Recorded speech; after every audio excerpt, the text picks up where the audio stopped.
नमस्कार भाइयों बहनों। अभी हाल में जो चुनाव हुए हैं उसने भारत के समझदार लोगों को कुछ सोचने पर मजबूर कर दिया है।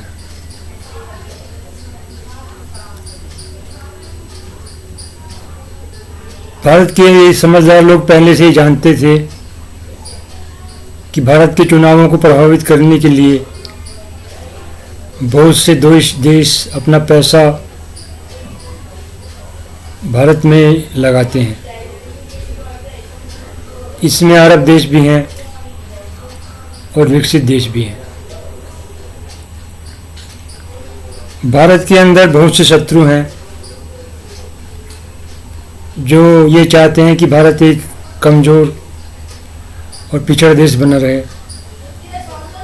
भारत के लोग भी कमज़ोर, पिछड़े और जातिवादी युद्ध में इस तरह से लड़ के मर जाएं कि भारत की एकता और अखंडता नष्ट हो जाए। भारत की छद्म धर्मनिरपेक्ष पार्टियां भी यही चाहती हैं।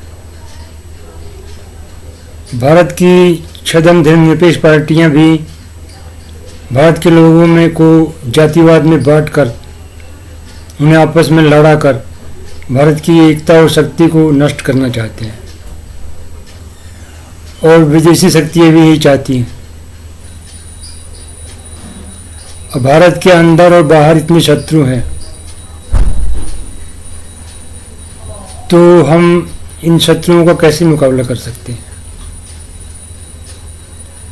कुछ मुट्ठी भर लोग जो जातिवादी मानसिकता से ऊपर हैं, जो प्रगतिशील हैं, जो देश के लोगों का भला चाहते हैं और भारत का भी भला चाहते हैं, अब वो क्या कर सकते हैं।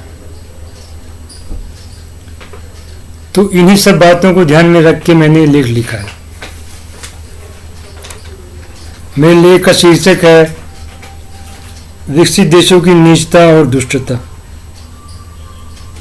विकसित देशों में कुछ लोग भारत के बहुत बड़े शुभचिंतक हैं तो कुछ लोग भारत के बहुत बड़े शत्रु भी हैं।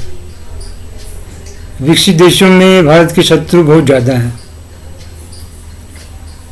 जैसे जैसे भारत विकास कर रहा है वैसे वैसे विकसित देशों की हालत खराब होती जा रही है। अभी जब चंद्रयान मिशन सफल हुआ था तो विकसित देशों की हालत बहुत खराब हो गई थी।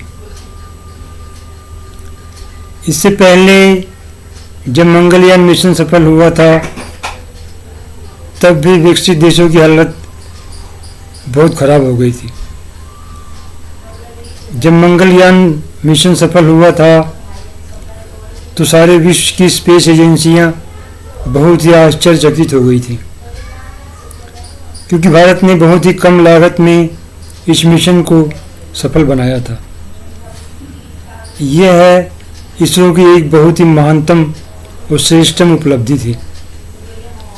ऐसी उपलब्धि आज तक दुनिया की कोई स्पेस एजेंसी हासिल नहीं कर पाई थी। मंगलयान की सफलता के बाद भारत को बहुत अधिक आर्थिक लाभ हुआ था। ऐसे ही कुछ वर्ष पहले जब भारत अमेरिका से क्रायोजेनिक इंजन मांग रहा था, यह आज से 30-35 साल पहले की बात है, तब भारत पर कांग्रेस का राज था, तो उसने उस इंजन को भारत को देने से मना कर दिया था तथा अमेरिका ने यह प्रयास किया था कि कोई भी अन्य देश भारत को ये इंजन न दे।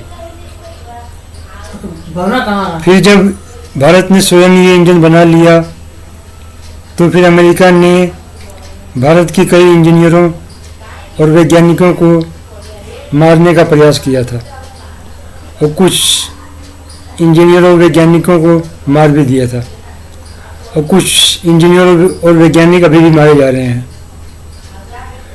तो वहाँ पर शक की सुई अमेरिका और विकसित देशों पर ही जाती है। भारत के अंदर बैठे जो शत्रु हैं उन पर जाती है। कुछ लोग कहते हैं कि विक्रम साराभाई की हत्या में भी अमेरिका का ही हाथ था। इसी तरह से होमी जहांगीर भाभा की हत्या में भी अमेरिका का ही हाथ था। इसी तरह विकसित देश कभी नहीं चाहेंगे कि भारत एक वैज्ञानिक, टेक्नोलॉजिकल और आर्थिक सुपर पावर बने। ऊपर से विकसित देश भारत की वैज्ञानिक और टेक्नोलॉजिकल उपलब्धियों की बहुत ज़्यादा तारीफ करते हैं, पर भीतर ही भीतर विकसित देश भारत को नष्ट करने का षड्यंत्र करते रहते हैं। अभी जब कोरोना की बीमारी सारे विश्व में फैल गई थी तो भारत ने उस बीमारी की बहुत ही सस्ती और सबसे सफल वैक्सीन बनाई थी। तो भारत ने उस वैक्सीन को सभी देशों को फ्री में सप्लाई की थी। किसने बनाया था? बहुत से देशों को उस वैक्सीन से बहुत लाभ हुआ था। जिस तरह से अभी कुछ दिन पहले वंदे भारत ट्रेन का निर्माण भारत में हुआ था, उससे भी विकसित देश बहुत नाराज हुए थे। वंदे भारत ट्रेन ने भारत की अर्थव्यवस्था को बहुत ही महत्वपूर्ण शक्ति प्रदान की थी। अब ये ट्रेन भारत में और संपूर्ण विश्व में बहुत ही लोकप्रिय हो गई है।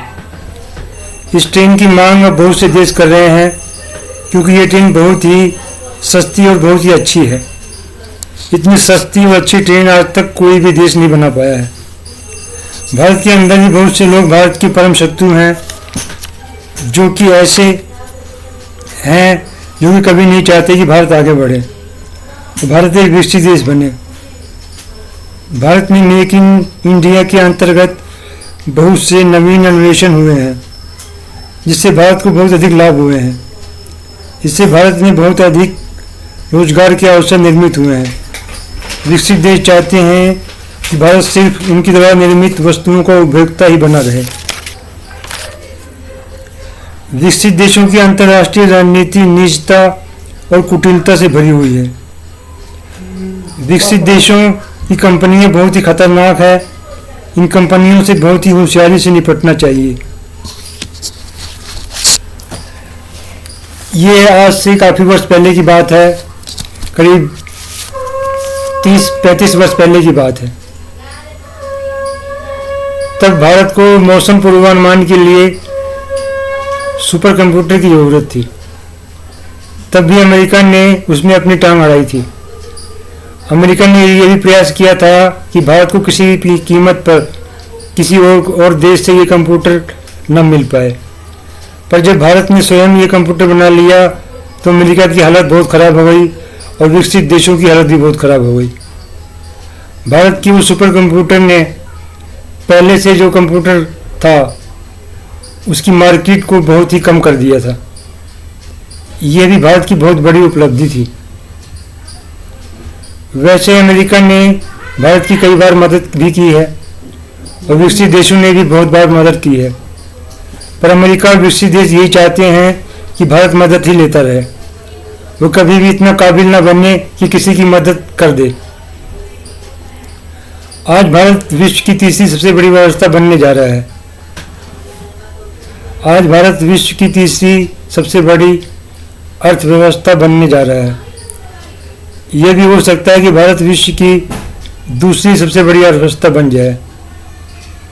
आज भारत 5वीं सबसे बड़ी अर्थव्यवस्था बन गया है।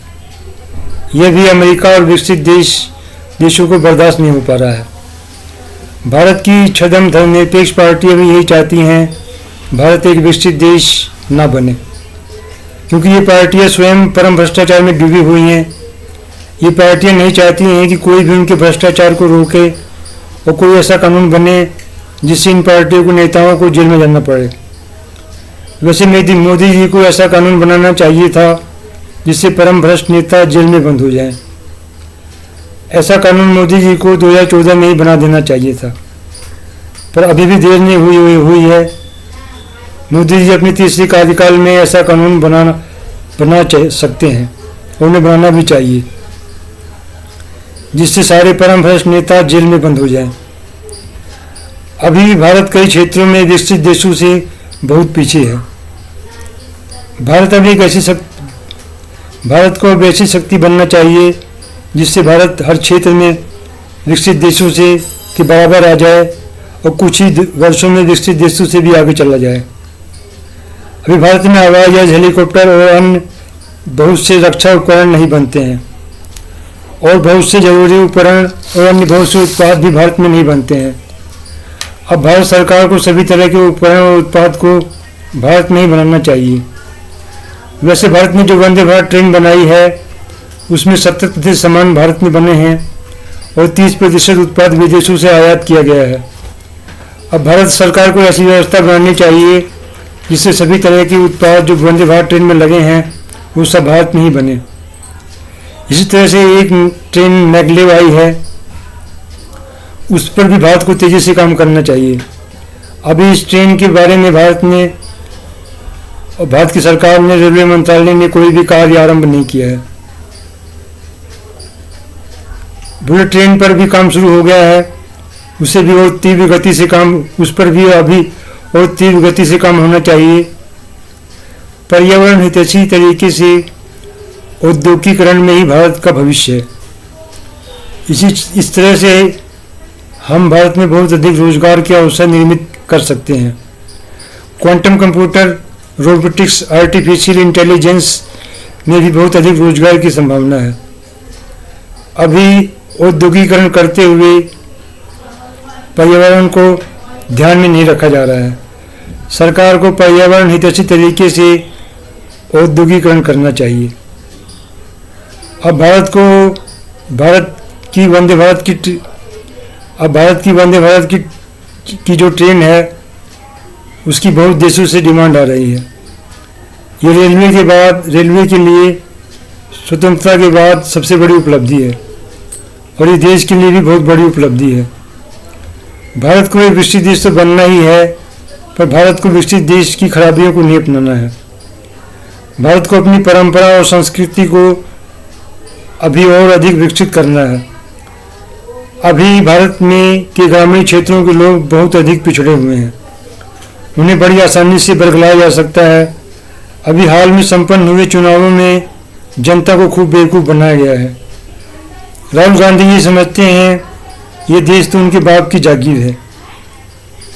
इसी तरह से अन्य क्षेत्रीय पार्टियों के नेता भी ये सोचते हैं ये देश तो उनकी बाप की जागीर है। कांग्रेस पार्टी और अन्य क्षेत्रीय पार्टियों की गलत नीतियों के कारण ही भारत एक विकसित देश नहीं बन पा रहा था। अब जब भारत विकास की तरफ तेजी से बढ़ रहा है तो इन पार्टियों को बड़ी ही तकलीफ हो रही है और ये पार्टियां नीचता और दुष्टता की सारी हदें पार कर रही हैं सत्ता पाने के लिए। इन पार्टियों के लिए देश का कोई महत्व नहीं है, इन पार्टियों के लिए न ही भारत की जनता का कोई महत्व है। इन पार्टियों का यही उद्देश्य है उनके परिवार के लोग सत्ता में बने रहें, उनके परिवार के अलावा कोई भी व्यक्ति उनकी पार्टी में ना आने पाए और वो खूब पैसा कमाएं और भ्रष्टाचार करें, अरबपति से खरबपति बन जाएं और भारत के लोग जातिवाद में बंटकर उनको वोट देते रहें और भारत एक पिछड़ा हुआ देश बना रहे। पर अब ऐसा नहीं होने वाला है। अब नया जमाना आ गया है। अब मोबाइल टेक्नोलॉजी बहुत ही विकसित हो चुकी है। अब हर तरह की बुराई, चाहे वो नेताओं की बुराई हो या भारत की भी कोई समस्या हो, बहुत जल्दी ही मोबाइल पर आ जाती है और लोगों की जागरूकता बहुत बढ़ गई है। अब लोगों को बेवकूफ़ बनाना असंभव है। यह देश के लिए बहुत अच्छा है कि भारत के लोग जागरूकता की तरफ बढ़ रहे हैं। इसी जागरूकता से ही भारत एक विकसित देश बनेगा। तो भाइयों और बहनों, आओ हम अपने सब मिलकर अपने देश को एक विकसित देश बनाएं। मेरे वीडियो को देखने के लिए आपका बहुत बहुत धन्यवाद। वंदे मातरम। भारत माता की जय। नमस्कार। भारत आगे बढ़ता जाए। भारत के लोग अमर रहें, भारत देश अमर रहे।